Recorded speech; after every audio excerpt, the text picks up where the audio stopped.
Mga tol, dumako naman tayo sa isa pang Pinoy rising star na si Kenneth the Loverboy Lover na sasabak kontra sa veteranong Panamanian na si Luis Concepcion. Kanina lang ginanap ang official weigh-in. Medyo nagka-problema si Lover nang tumimbang ng 118.4 pounds para sa bantamweight division. Pero kalaunan ay nakuha rin niya ang tamang timbang.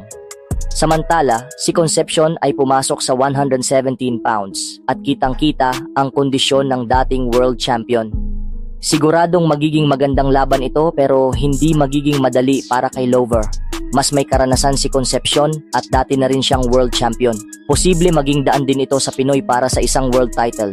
Kaya kailangan talagang magpakitang gilas ang ating kababayan dito. Kasama rin sa card ang ilan pang mga Pinoy fighters na dapat nating suportahan. Ken Danila kontra John Lawrence Ordonio. Perlito Exclamada Jr. kontra Ronald Bulacan. Teodoro Atienza Jr. kontra Sherwin Lombres. Ang event na ito ay hatid ng Gary Pence Promotions Inc. at present din ang presidente ng Kameda Promotions 3150, si Koki Kameda. Siya rin ang bagong promoter ni Cuadro Alas, kaya't posible rin nating makita ang angas ng Pinas na manood ng laban. Hanggang dito muna mga tol. At syempre, hihingi na rin ako ng kaunting suporta. Paki-subscribe o follow na munti kong page, paki-like and share. Malaking tulong ito para sa tulad kong small content creator para mas marami pa tayong maihatid na boxing updates at lalo pang lumago ang ating boxing community.